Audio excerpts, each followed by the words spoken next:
Hello student, कैसे हैं आप सब। उम्मीद करते हैं आप सब ठीक होंगे। एक बार फिर से आपके YouTube channel study with GM में आपका स्वागत है। आप सभी को पता है हम सब मुख्य सेविका 2022 की तैयारी कर रहे हैं और आपको बता दें कि जो ये आज का लेक्चर है हमारा, ये यूपी SSS मुख्य सेविका, वीडियो, यूपी SSS पेट, यूपी कांस्टेबल सबके लिए इम्पॉर्टेंट है।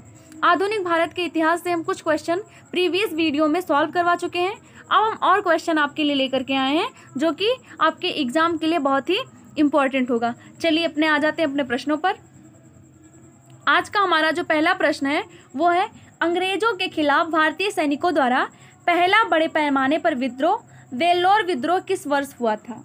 इसमें आपको बताना है कि अंग्रेजों के खिलाफ भारतीय सैनिक द्वारा पहला बड़े पैमाने पर जो विद्रोह हुआ था जिसका नाम था वेल्लोर विद्रोह, वो किस वर्ष में हुआ था। इसको ऑप्शन दिया हुआ है 1812 ईस्वी, 1800 ईस्वी, 1806 ईस्वी या फिर 1813 ईस्वी।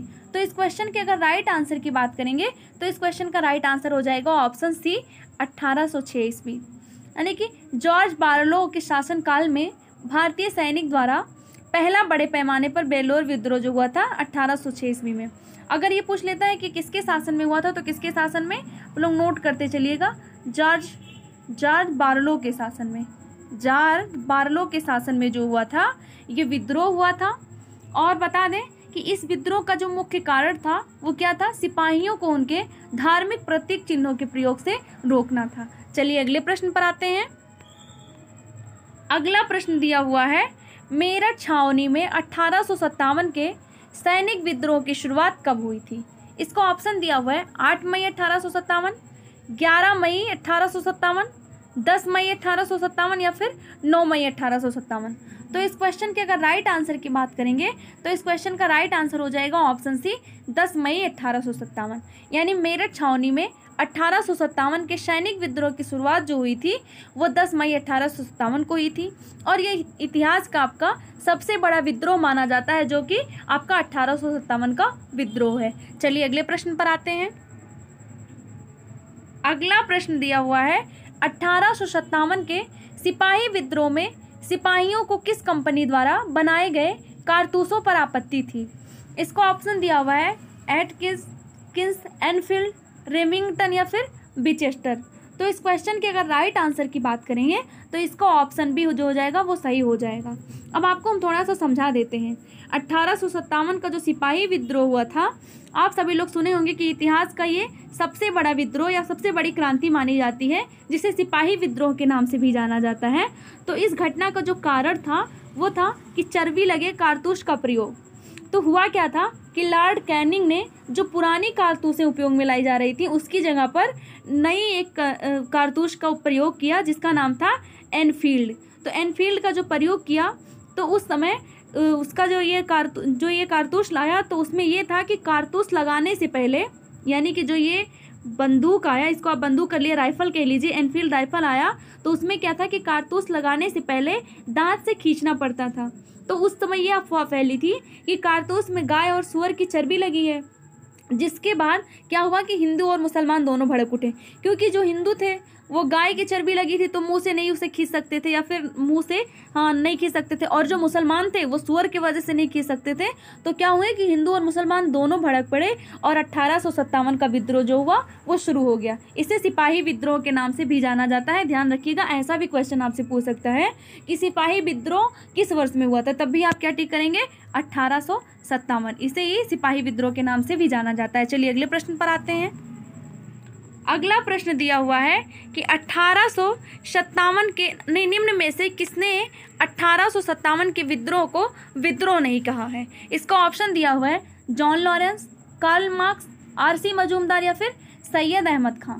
तो इस क्वेश्चन के अगर राइट आंसर की बात करेंगे तो इसका राइट आंसर हो जाएगा option B Karl Marx. Karl Marx ने 18 से 57 के विद्रोह को जो ये विद्रोह नहीं कहा है, उन्होंने इसको कहा है भारत के स्वाधीनता संग्राम की चिंगारी। क्या बोला है, भारत के स्वाधीनता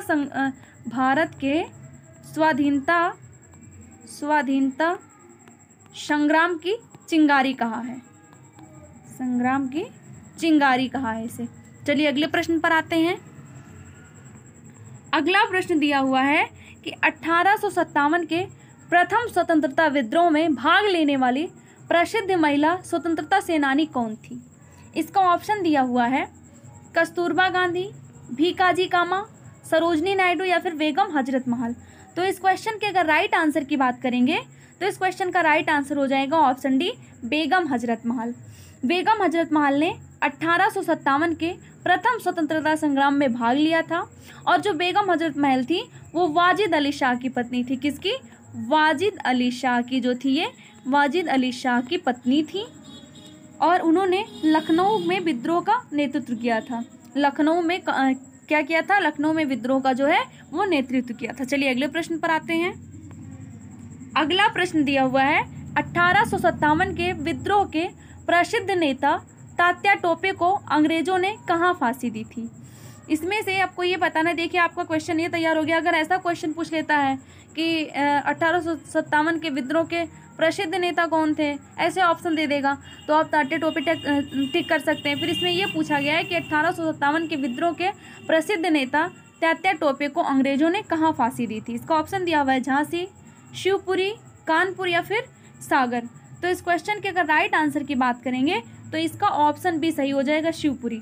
शिवपुरी में अंग्रेजों ने तात्या टोपे को क्या दिया था? फांसी दिया था। और अगर हम बात करेंगे तात्या टोपे उनके वास्तविक नाम का, ऐसा क्वेश्चन भी बन सकता है कि तात्या टोपे का वास्तविक नाम क्या था? तो उनका वास्तविक नाम था रामचंद्र पांडुरंग। रामचंद्र पांडुरंग। ये सब क्वेश्चन आप लोग ध्यान से पढ़ते चलिए और जो जो हम बताते जाते हैं वो आप नोट करते चलिए। ये जितने क्वेश्चन है ये सब सिलेक्टिव क्वेश्चन है, क्योंकि ये सारे क्वेश्चन जो हैं वो UPSSC की किसी न किसी परीक्षा में पूछे गए प्रश्न हैं, इसीलिए बहुत ही ज़्यादा इम्पॉर्टेंट है। चलिए अगले प्रश्न पर आते हैं। अगला प्रश्न दिया हुआ है 1857 के विद्रोह में कानपुर के नेता कौन थे? इसका ऑप्शन दिया हुआ है तात्या टोपे, कुंवर जगदीश सिंह, नाना साहेब या फिर वाजिद अली। तो इस क्वेश्चन के अगर राइट आंसर की बात करेंगे तो इस क्वेश्चन का राइट आंसर हो जाएगा ऑप्शन सी, नाना साहेब। नाना साहेब जो थे वो कानपुर के नेता थे। उसमें हम कुछ नेता का नाम और आपको बता दें, जैसे कि एक थे जनरल बख्त खां। तो जनरल बख्त खां जो थे वो दिल्ली के थे। बेगम हजरत महल जो थी वो कहाँ की थी? तो वो बेगम हजरत महल लखनऊ की थी। अगर बात करें तात्या टोपे का तो ये कहाँ के थे? ये ग्वालियर के थे। कहाँ के थे ये ग्वालियर के थे। और अगर बात करें हम कुंवर जगदीश सिंह की तो ये कहाँ के थे? ये बिहार के थे। कहाँ के थे? ये बिहार के थे। और वाजिद अली शाह जो थे, हमें इनका वाजिद अली शाह का जो है हमें कंफर्म नहीं है, ये हम आपको बाद में बताएंगे, लेकिन जिनका हमें कंफर्म था हमने आपको बता दिया। चलिए अगले प्रश्न पर आते हैं। अगला प्रश्न दिया हुआ है कि पल्ली आंदोलन संबंधित है। इसको ऑप्शन दिया हुआ है उड़ीसा, तमिलनाडु, महाराष्ट्र या फिर गुजरात। तो इस क्वेश्चन के अगर राइट आंसर की बात करेंगे तो इस क्वेश्चन का राइट आंसर हो जाएगा ऑप्शन बी, तमिलनाडु। यानी पल्ली आंदोलन जो था वो तमिलनाडु से संबंधित है। तो इसमें क्या हुआ था कि इसमें निम्न जाति यानी जो पल्ली के लोग थे वो 1871 ईस्वी में स्वयं को क्षत्रिय वर्ग में रखने लगे थे। जो नीची जाति के लोग थे वो क्या करने लगे थे? स्वयं को क्षत्रिय वर्ग में रखने लगे थे। वो अपने आप को बनिया कुल क्षत्रिय कहने लगे थे। और ये जो था ये विधवा पुनर्विवाह का निषेध जैसे उच्च जाति के रीति रिवाज का अनुसरण करने लगे। और पल्ली आंदोलन का संबंध तभी पल्ली आंदोलन जो है वो शुरू हुआ और ये जो पल्ली आंदोलन है ये तमिलनाडु से संबंधित है। चलिए अगले प्रश्न पर आते हैं। अगला प्रश्न दिया हुआ है निम्न में से कौन अवध के कृषक आंदोलन का नेता था? इसका ऑप्शन दिया हुआ है बाबा रामचंद्र, महात्मा गांधी, BR अम्बेडकर या फिर अल्लूरी सीताराम राजू। तो इस क्वेश्चन के अगर राइट आंसर की बात करेंगे तो इसका राइट आंसर हो जाएगा ऑप्शन ये, बाबा रामचंद्र। बाबा रामचंद्र जो थे वो अवध के कृषक आंदोलन के जो थे वो नेता थे। चलिए अगले प्रश्न पर आते हैं। अगला प्रश्न दिया हुआ है विश्वविद्यालय अनुदान आयोग का गठन किसकी सिफारिश पर किया गया? इसका ऑप्शन दिया हुआ है मुदालियर आयोग, डॉक्टर सर्वपल्ली राधाकृष्ण आयोग, कोठारी आयोग या फिर सरजेट आयोग। तो इस क्वेश्चन के अगर राइट आंसर की बात करेंगे तो इसका ऑप्शन भी सही हो जाएगा, डॉक्टर सर्वपल्ली राधाकृष्णन आयोग जो है विश्वविद्यालय अनुदान आयोग का गठन डॉक्टर सर्वपल्ली राधाकृष्णन आयोग की सिफारिश पर किया गया था। नवंबर 1956 में विश्वविद्यालय अनुदान आयोग एक सांविधिक निकाय बन गया था। किस सन में बन गया था?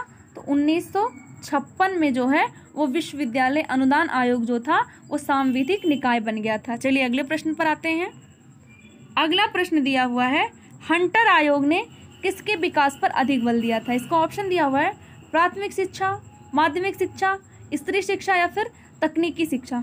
तो इस क्वेश्चन के अगर राइट आंसर की बात करेंगे तो इस क्वेश्चन का राइट आंसर हो जाएगा ऑप्शन ए प्राथमिक शिक्षा। थोड़ा सा समझ लीजिए कि 1854 के वुड डिस्पैच के बाद शिक्षा के क्षेत्र में प्रगति की समीक्षा करने के लिए 1882 ईस्वी में डब्ल्यू हंटर की अध्यक्षता में एक आयोग नियुक्त किया गया था और यह जो आयोग था यह प्राथमिक और माध्यमिक शिक्षा की समीक्षा तक सीमित था। तो इस आयोग की रिपोर्ट में प्राथमिक शिक्षा के सुधार और विकास पर विशेष जोर दिया गया था। चलिए अगले प्रश्न पर आते हैं। अगला प्रश्न है, केसरी अखबार की स्थापना किसने की थी? इसका ऑप्शन दिया हुआ है लाल मोहन घोष, मदन मोहन मालवीय, आनंद चार्लू या फिर बाल गंगाधर तिलक। तो इस क्वेश्चन के अगर राइट आंसर की बात करेंगे तो इस क्वेश्चन का राइट आंसर हो जाएगा ऑप्शन डी बाल गंगाधर तिलक। यानी केसरी अखबार की जो स्थापना की थी वो बाल गंगाधर तिलक ने की थी। और अगर बात करें कि किस सन में की थी तो 1881 में की थी। किस सन में की थी? 1881 में केसरी अखबार की स्थापना बाल गंगाधर तिलक ने की थी। और यह समाचार पत्र जो था वो मराठी भाषा में प्रकाशित होता था। किस भाषा में? मराठी भाषा में जो है वो प्रकाशित होता था। चलिए अगले प्रश्न पर आते हैं। अगला प्रश्न दिया हुआ है, इंदु प्रकाश का प्रकाशन किसने किया था? इसका ऑप्शन दिया हुआ है जस्टिस रनाडे, वीएन मांडलिक, नवजीवन चंद्रा या फिर इनमें से कोई नहीं। तो इस क्वेश्चन के अगर राइट आंसर की बात करेंगे तो इस क्वेश्चन का राइट आंसर हो जाएगा ऑप्शन ए जस्टिस रनाडे ने इंदु प्रकाश का जो है प्रकाशन किया था। और अगर बात करें किस सन में किया था तो कब किया था? 1862 ईस्वी में किया था। और इंदु प्रकाश जो था एक आंग्ल मराठी पत्र था। क्या था? एक आंग्ल मराठी पत्र था। चलिए अगले प्रश्न पर आते हैं। अगला प्रश्न दिया हुआ है, निम्न में से स्वतंत्र समाचार पत्रिका के संस्थापक कौन थे? इसमें आपको बताना है स्वतंत्र समाचार पत्र या पत्रिका कुछ भी कह लीजिए उसके संस्थापक कौन थे। तो इसको ऑप्शन दिया हुआ है एनी बेसेंट, अरविंद घोष, जवाहरलाल नेहरू या फिर मोतीलाल नेहरू। तो इस क्वेश्चन के अगर राइट आंसर की बात करेंगे तो इस क्वेश्चन का राइट आंसर हो जाएगा ऑप्शन डी मोतीलाल नेहरू। मोतीलाल नेहरू जो थे वो स्वतंत्र समाचार पत्रिका के संपादक थे। उन्होंने अगर ये बात आता है कि कब संपादन किया था तो 1919 ईस्वी में 1919 में अंग्रेजी भाषा में किया था इसका संपादन। किसमें किया था? अंग्रेजी भाषा में इसका संपादन किया था। चलिए अगले प्रश्न पर आते हैं। अगला प्रश्न दिया हुआ है कि भारत में वंदे मातरम पत्रिका की स्थापना किसने की थी? इसको ऑप्शन दिया हुआ है गणेश शंकर विद्यार्थी, रामानंद चटर्जी, अरविंद घोष या फिर मोतीलाल नेहरू। तो इस क्वेश्चन के अगर राइट आंसर की बात करेंगे तो इस क्वेश्चन का राइट आंसर हो जाएगा ऑप्शन सी अरविंद घोष। अरविंद घोष ने वंदे मातरम पत्रिका की स्थापना की थी। और अगर बात करें कि किस सन में किया था तो 6 अगस्त 1906 को वंदे मातरम पत्रिका का जो है वो प्रकाशन किया था। चलिए अगले प्रश्न पर आते हैं। अगला प्रश्न दिया हुआ है, वेदों की ओर चलो का नारा किसने दिया था? इसका ऑप्शन दिया हुआ है राजा राम मोहन राय, विवेकानंद, दयानंद सरस्वती या फिर रामकृष्ण परमहंस। तो इस क्वेश्चन के अगर राइट आंसर की बात करेंगे तो इसका राइट आंसर हो जाएगा ऑप्शन सी दयानंद सरस्वती। वेदों की ओर चलो का नारा जो दिया था वो दयानंद सरस्वती ने दिया था। और इनके अगर जन्म की बात कर लें कि दयानंद सरस्वती का जन्म कब हुआ था, इससे भी आपका क्वेश्चन बन सकता है। तो इनका जो जन्म हुआ था वो 1824 ईस्वी में। कब हुआ था? 1824 ईस्वी में गुजरात के मोरबी नामक गांव में हुआ था। कहाँ हुआ था? गुजरात के मोरबी नामक गांव में हुआ था। और अगर इनके बचपन के नाम से क्वेश्चन बनता है कि दयानंद सरस्वती के बचपन का क्या नाम था, तो इनका बचपन का नाम था मूल शंकर। क्या नाम था? मूल शंकर नाम था। और इन्होंने 1857 में जो है आर्य समाज की स्थापना भी की थी। कब की थी? 1857 में आर्य समाज की स्थापना जो है वो दयानंद सरस्वती ने की थी। एक बार आप लोग फिर से सुन लीजिए, वेदों की ओर चलो का नारा दयानंद सरस्वती जी ने दिया था। और इनके जन्म की बात करें तो इनका जन्म जो हुआ था 1824 ईस्वी में गुजरात के मोरबी नामक गांव में हुआ था। और अगर बात करें हम दयानंद सरस्वती जी के बचपन के नाम की तो इनका बचपन का नाम जो था वो मूल शंकर था। और अगर हम बात करें कि इन्होंने किसकी स्थापना की थी, तो आर्य समाज की स्थापना की थी। किस सन में की थी, 1875 ईस्वी में की थी। और इनकी एक पुस्तक भी है, उस पुस्तक का नाम है सत्यार्थ प्रकाश। सत्यार्थ प्रकाश जो है वो दयानंद जी की पुस्तक है। चलिए अगले प्रश्न पर आते हैं। अगला प्रश्न दिया हुआ है, स्वामी विवेकानंद के द्वारा निम्न में से कौन सी स्थापना की गई थी। इसको ऑप्शन दिया हुआ है, शुद्धि आंदोलन शुरू किया गया था, रामकृष्ण मिशन की स्थापना हुई थी, सर्वोदय भूदान आंदोलन शुरू किया गया था, या फिर इनमें से कोई नहीं। तो इस क्वेश्चन के अगर राइट आंसर की बात करेंगे तो इस क्वेश्चन का राइट आंसर हो जाएगा ऑप्शन सी। सॉरी, इस क्वेश्चन का जो राइट आंसर हो जाएगा वो हो जाएगा ऑप्शन बी, रामकृष्ण मिशन। रामकृष्ण मिशन की स्थापना जो हुई थी वो स्वामी विवेकानंद के द्वारा हुई थी।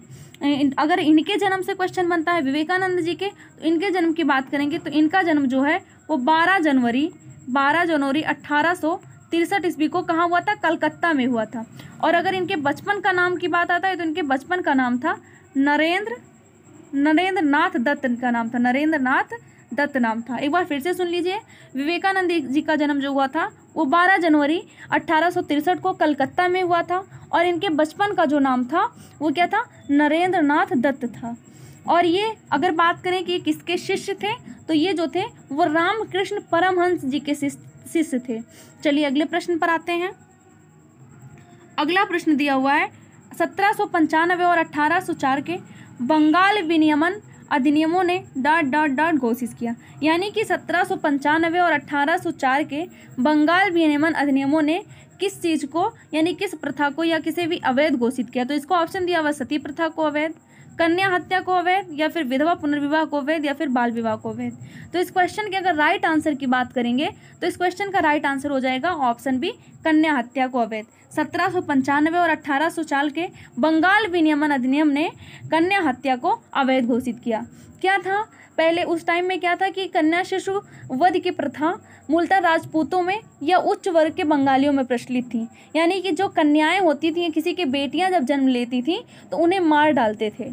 जन्म लेने के बाद में लड़कियों को मार डाला जाता था। तो भारतीय समाज में इस कुप्रथा को समाप्त करने के उद्देश्य से गवर्नर जनरल जॉन शोर ने, अगर बात किया जाएगा कि किसने इसको अवैध घोषित किया था, तो जॉन शोर ने 1795 ईस्वी में क्या किया, बंगाल विनियमन 21 तथा वेलेजली के समय 1804 ईस्वी के बंगाल विनियमन के तहत कन्या शिशु हत्या को अवैध घोषित किया था। चलिए अगले प्रश्न पर आते हैं।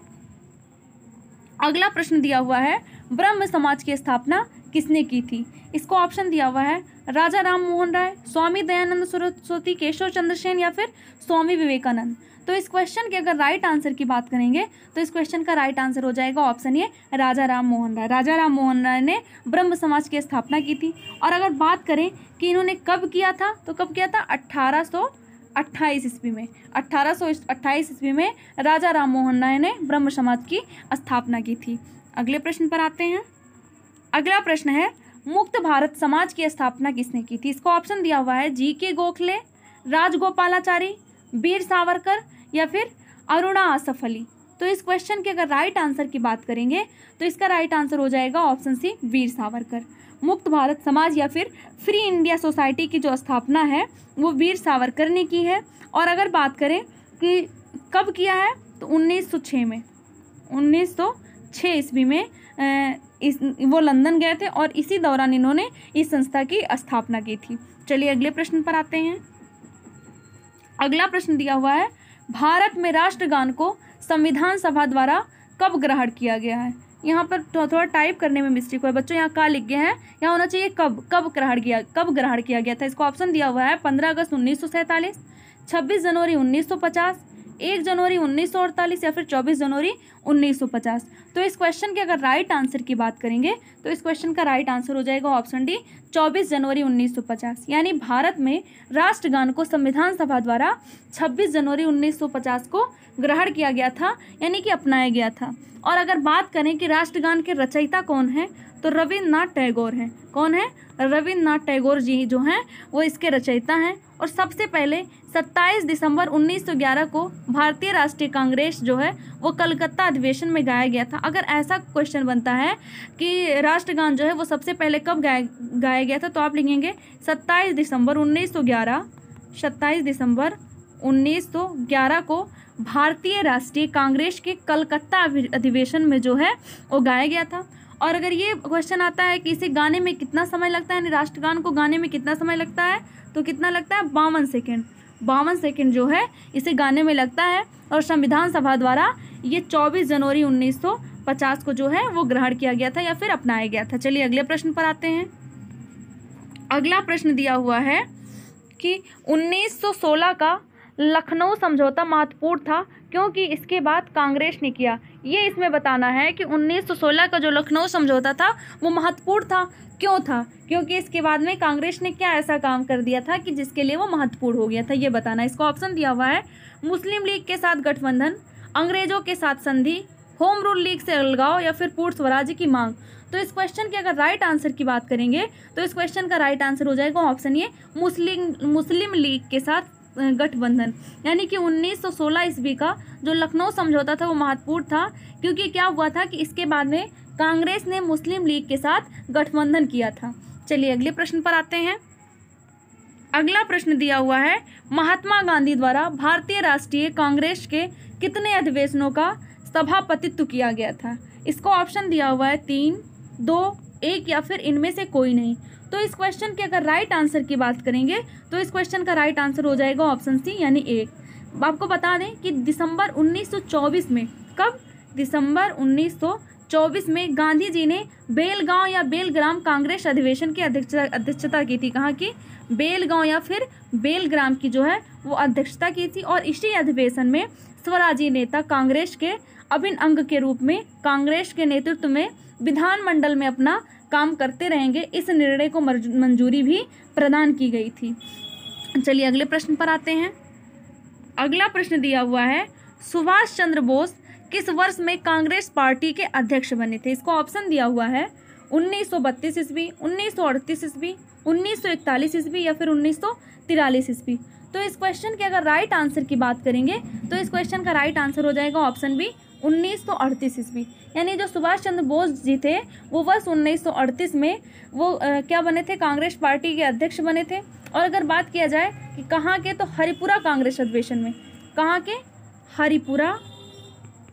हरिपुरा कांग्रेस अधिवेशन में जो थे वो क्या बने थे? वो कांग्रेस पार्टी के अध्यक्ष बने थे। चलिए अगले प्रश्न पर आते हैं।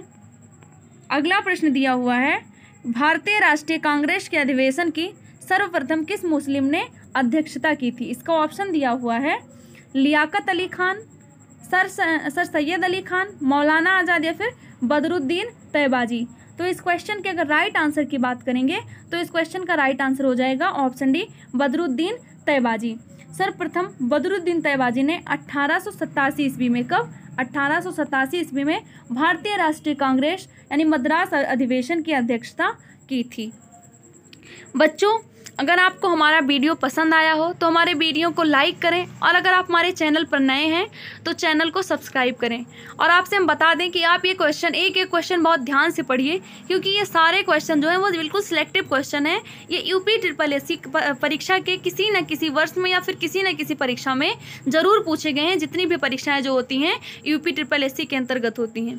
और आप सभी को और बता दें कि अगर आप सब लोग अपना मॉक टेस्ट देना चाहते हैं तो भी हम डिस्क्रिप्शन में अपने टेलीग्राम ग्रुप का लिंक शेयर कर दे रहे हैं। उससे आप लोग आकर के जुड़ जाइए और अपने अधिक से अधिक दोस्तों में शेयर करिए जिससे कि आपका मॉक टेस्ट शुरू किया जाए और आप अपनी तैयारी को नाप सकें कि हमारी तैयारी कैसी चल रही है। तब तक के लिए बाय बाय, धन्यवाद।